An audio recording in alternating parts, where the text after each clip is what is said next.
Well, the debate over the Benghazi investigation is absolutely exploding today, with new revelations about changes to the message that the administration shared with America in the wake of those terror attacks that killed 4 Americans last fall. Now, you remember Steve Hayes broke this news on Sunday, but nobody paid attention to him because he's, with the Weekly Standard, right? So you have to wait until ABC News reports it for it to be real news. Not here. We reported it all week. But he got his hands on the original talking points and showed us all how they had been modified repeatedly at the behest of Victoria Nuland, the State Department spokeswoman, who was not satisfied with the references therein to Al-Qaeda and Islamic extremists and the warnings that the CIA had provided about how dangerous Benghazi had become. All scrubbed. Scrubbed.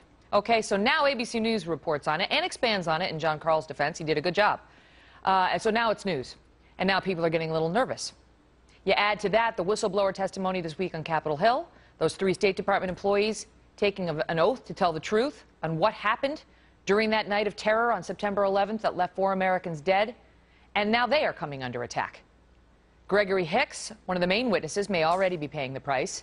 He says he was reassigned after he questioned what Susan Rice told America on those Sunday talk shows to a low-level desk job.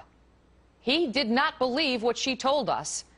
And now we know he had cause for his concerns, and now he's been demoted. Our own James Rosen presented the State Department, or pressed, I should say, the State Department ahead of Mr. Hicks' testimony, and listen to this exchange from Monday. Are Greg Hicks and Mark Thompson credible people? Are they not long-standing career State Department employees? Are they credible? Again, I'm not going to assess one individual or another. These are some folks who have said they're going to come out and tell a story to Congress. And our message, let me finish. Do they still work here? Our message is we've always encouraged State Department employees who want to share their personal story, whether to the ARB or Congress, to tell the truth, period. And so they have an opportunity to do that if that's what they choose to do. Have they had distinguished careers here? Again, I'm not in a place to assess their bios and their work experience, but these are people who work inside the State Department. Who? Greg who? What? My next guest has been uncovering the extent of this campaign. Michelle Malkin is a columnist and a Fox News contributor. Who? The guy who was the number 2 guy for us in Libya? I can't comment on him. I can offer you no comment on his 30 years of service to the country. Yeah, the dripping condescension of that State Department flack makes me want to throw up, especially after these 3, in particular Greg Hicks, gave such moving, detailed, and comprehensive testimony about what they knew, what they saw, and what this administration didn't do.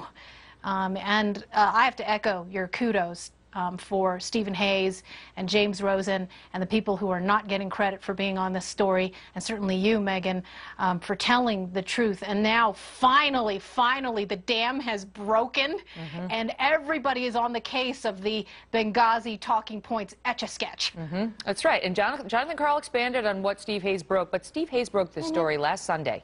And it was like, no, I didn't hear it. I don't know anything about the Weekly Standard. I mean, he had it. He had the changes in the talking points, the State Department interference, the White House role in saying, get it done, listen to the State Department. And all week long, we've been pretending that that didn't exist. Not us. That's right. But the mainstream media. Now ABC News has it. It's a story. And now there's going to be the blowback, because even on NBC News this morning, Lisa Myers, a reporter there, was saying she is now getting tons of calls from Democrats who want to weigh in on the whistleblowers, and in particular Gregory Hicks, saying he wasn't demoted, and already the response to demean or push back on these whistleblowers is starting, Michelle.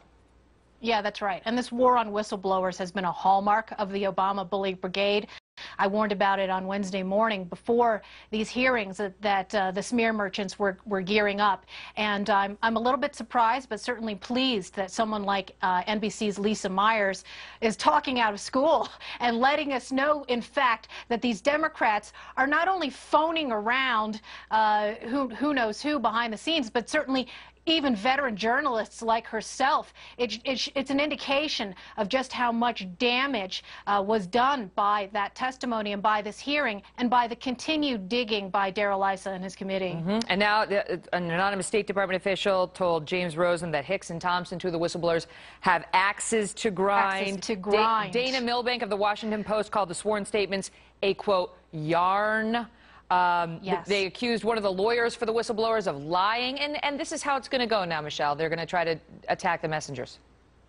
And we certainly saw this passive-aggressive game that many of the Democrats on the House Oversight and Reform Committee were playing on Wednesday.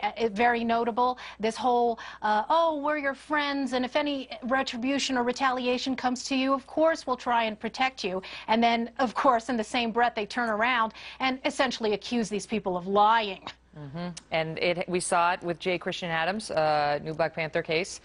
They said it about him. They've gone after Cheryl Atkinson at CBS News. Her bosses reportedly, according to Politico, and on it goes. Michelle, thank you.